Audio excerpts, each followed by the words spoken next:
The path to happiness begins by putting a little love in your heart. How appropriate that that song was there. But what does it mean, this idea of putting a little love in your heart?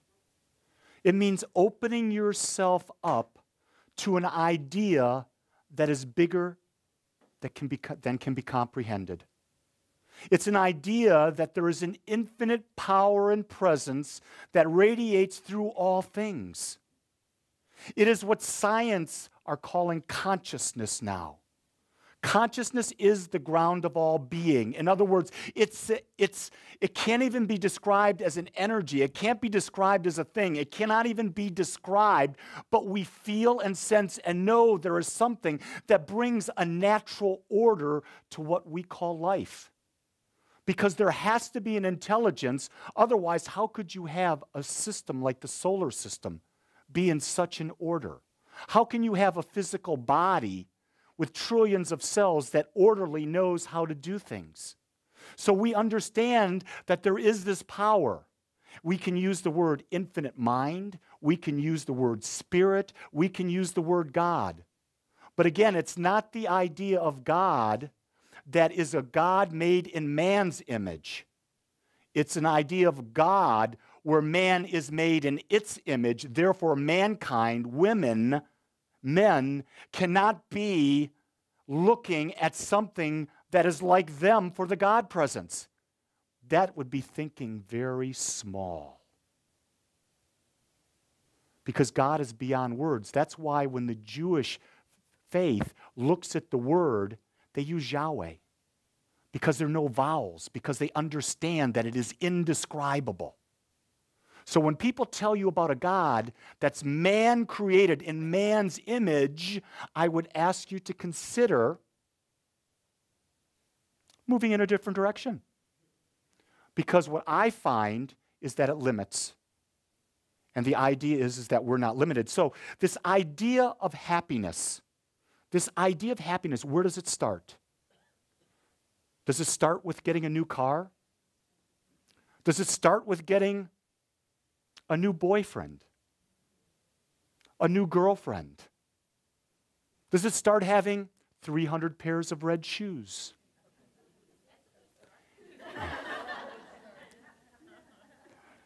Yeah, we have shoe lovers in the group, don't we?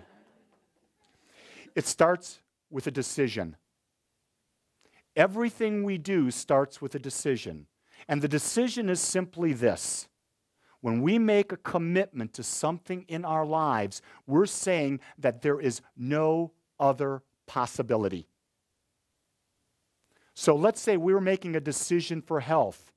In our mind, there is no other possibility other than the possibility of health in our lives. So that's pretty audacious, isn't it?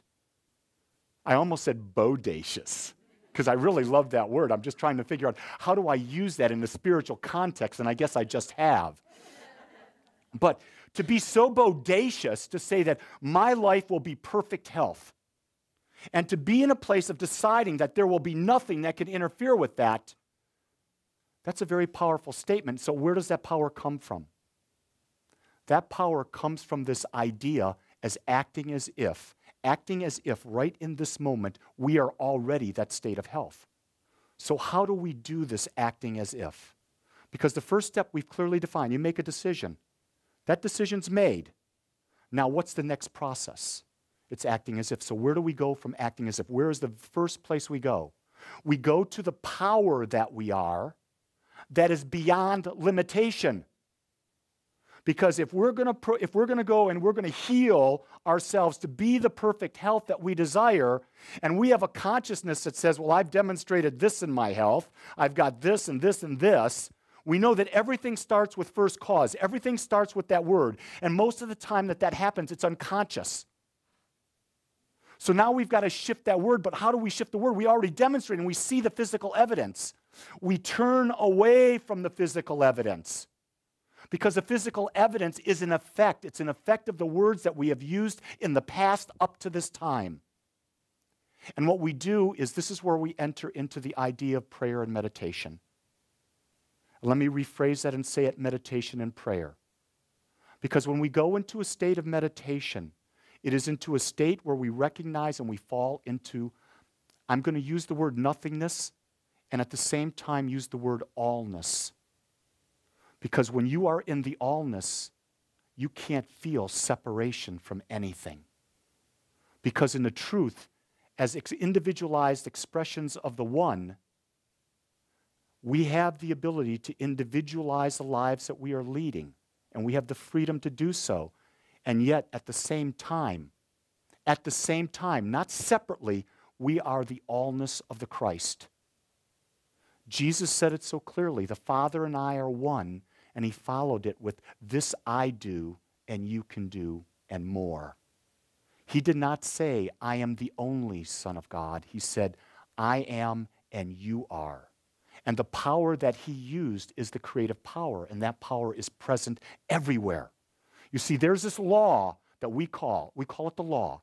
And this is an aspect of God that simply takes what we impress upon it, impress meaning what we speak into it with the belief and conviction, and it delivers, it demonstrates that, it creates that. So we talk about the acting as if we go into the state of oneness through a daily meditation practice, and then we follow it with affirmative prayer or spiritual mind treatment. We're treating our mind to see things differently. We're treating our minds to not see the condition that's demonstrating, not see the effect, but to see it anew the way we desire to see it. So everything that you hear at Agape is about building this daily practice of meditation and prayer. Meditation and prayer. And prayer is not asking. Are you hearing that real loud and clear? It is not beseeching. Because when we know our oneness with all that is, we don't ask, we declare. And when we declare with belief, the power that is everywhere present creates that.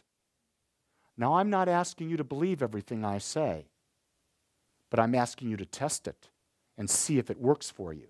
Because I think when you do, it's not even I think, I believe and I know when you do, it will demonstrate. I've seen this so many times in my life. And if you want help with that, talk to one of our practitioners. You've got Patty, Roxanne, and Jean. Patty is a minister.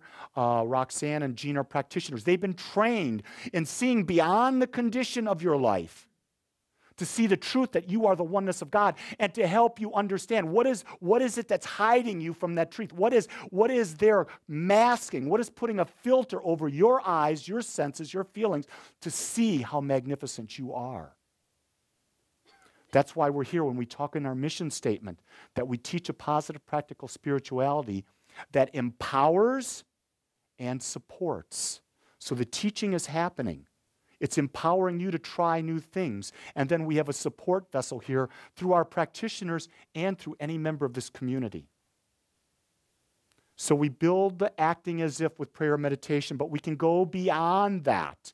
And we go beyond that, and the first thing we do is we stop complaining. Because complaining cannot be directed at what you want. If you're focusing on what you desire, what brings you joy, there will be no complaining. Because what is complaining? It's reaffirming things of the past. Is that not right? When we reaffirm things of the past, where is our focus? And what experience will we create if we're focusing on the past? Groundhog Day. Over and over and over, we're in the vicious loop of Groundhog Day because we haven't changed anything. We're living in the past. So, if you've got friends and they walk up and they say, I got a story for you, and they start this process and it's complaining, I invite you to say, stop. Tell me what you want. Tell me what makes you feel good. Tell me what you desire. And they'll say, well, no, I want to tell you a story. No, tell me what you learned from the story about what you now want. Now, as a friend, you are supporting them because you're taking them and seeing them in a new light. You're not living with them in the past. You're living with them in the present of claiming something new in their life. Does that make sense? So if we can do that, if we can come out of this idea of complaining, where can we go to next to start this joy, this happiness to come in? The next step is to be grateful. There are things in our lives right now that are fantastic. Right now, be grateful you're at Agape. You're with a group of people who will love and support you. You're with a group of people who will look beyond your past and see you now and see the possibility of whatever it is you desire. You're in a place where you get to practice. This is a laboratory. Agape is a laboratory where it's safe, where you can practice this teaching. You can be authentic. You can be the expression of God. And no one here will judge you. Because we are agape, meaning unconditional love. And unconditional love is to, without judgment, care for the happiness of another or ourselves and expect nothing in return. Isn't that a beautiful place to be? It's like you came to heaven on earth. Does that make you want to smile? Yes, doesn't it? You see, now, because you're there and you're smiling, be grateful in this moment that regardless of what's happening in your life, you can smile. One of the things when you take neurolinguistic programming as a training, and that just means how do you manipulate your body, you use your words and things to get a desired result. Most people who are in a state of depression don't realize that there's a body language associated with it. All you have to do is stand erect, put a grin on your face, and your energy changes. Okay, everybody try it. Sit back, be erect, put a grin on your face. Don't you feel differently? You see how simple it is to act as if? It's not a hard thing. And if you don't get prayer meditation up front, you can use the stop complaining, and you can use this idea of shifting your posture, shifting your facial expression. So we can do that, and we are grateful. Everyone here has something to be grateful for. In fact, I invite you every night before you go to bed, do not close your eyes and go to sleep without giving thanks for something that's happened in your day. And you can find thousands of things if you were to focus on it. One of the exercises that we do in our spiritual foundations class is that the individuals will be matched up with another person. And for 7 minutes, one person talks and the other person listens, and they say what they're grateful for. It's a gratitude rampage. And let me tell you, you think it's hard, but once you get started, it is absolutely the most joyful, incredible thing. And what do you think happens to your heart? It opens because you realize you have so much more than you even think about. We have become a race of people that focuses on a problem, focuses on what's going wrong. And when we do that, this is all the world we see of ourselves. But when we go into gratitude and realize we've got good things going on in all aspects of our lives, we now open our minds so we can see our lives in a more fuller and better way, one that brings joy. I love this one because this is the one that I think is so cool. It's about doing new things. We were brought here. We are created as God because God wants to express and experience itself. And the only way God expresses and experiences itself is by creating. So we're the individualizations of God, and we are creating. And that's what we do. As God, we're creating. If we have the image that we're one with God, the image that we are the God presence, not God as the human presence, but we're the God presence, God is not made in the human presence, but we are the divine, then our role is to create. And to create, it has to be new. You following that? So every day, it's about what new idea do I have? What new experience do I want? How can I just adjust my day so I can create something? Because when we are in the creative process, are we not joyful? Does time not fly faster than you can imagine? Yesterday, we had Quick Start class at our home. And the beautiful souls that were at Quick Start class yesterday, we started at 9:30. At 1:35, we couldn't believe that 4 hours had gone by. Because we were so immersed in this idea of creativity.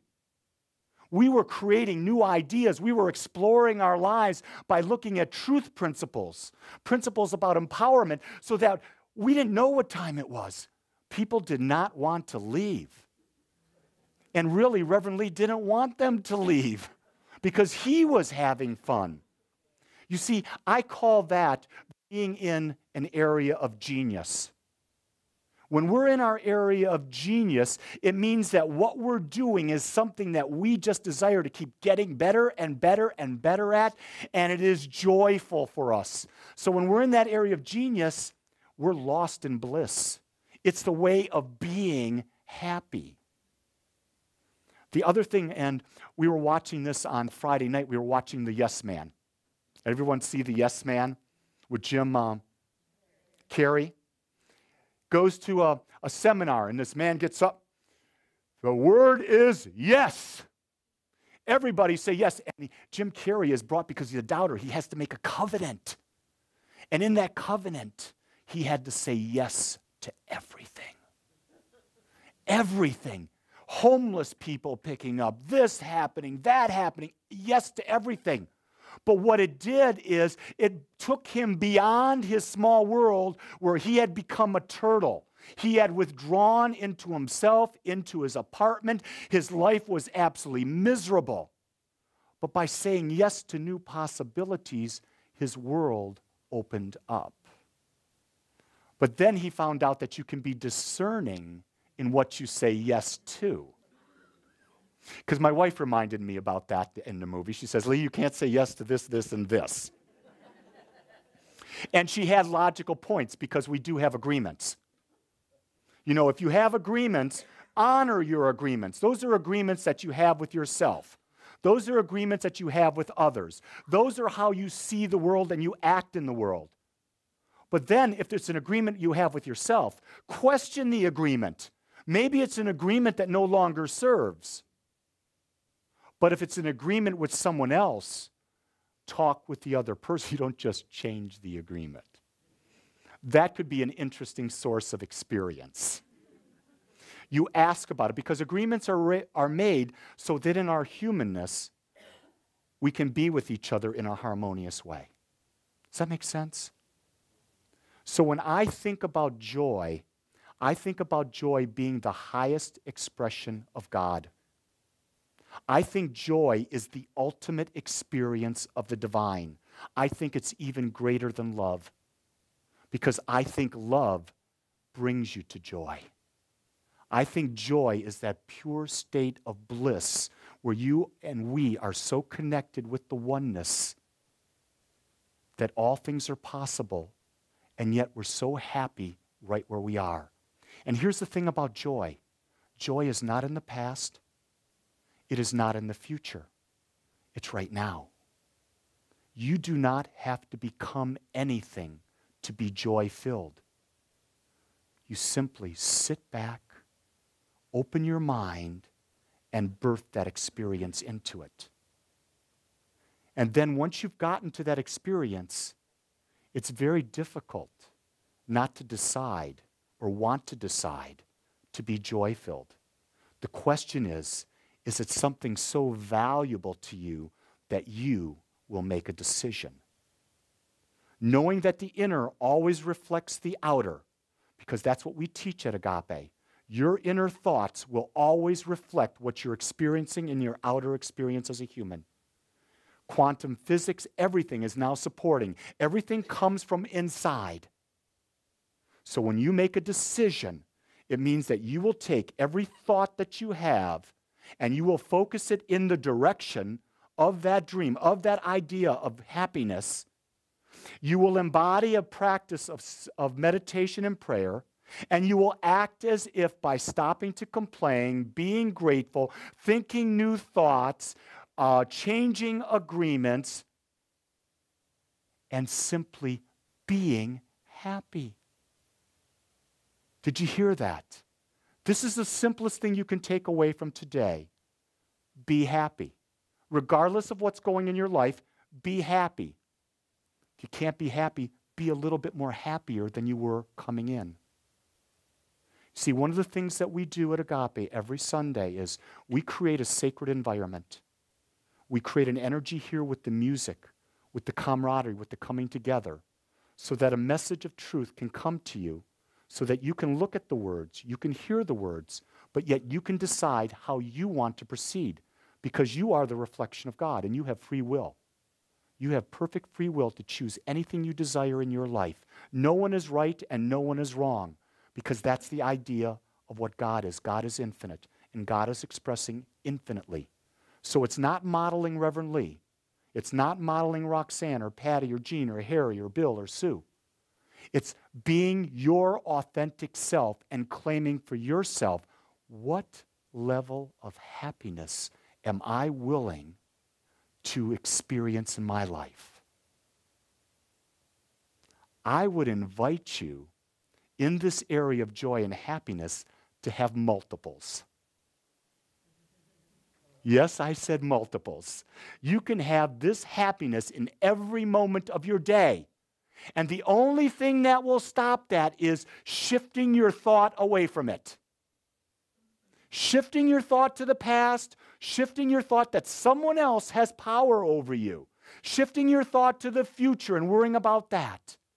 That is the only thing that can take the joy out of your life. But if you are right here, right now, it's good. And when you're here right now and it's good, it's God. And when you're here right now and it's good and it's God, it's joyful.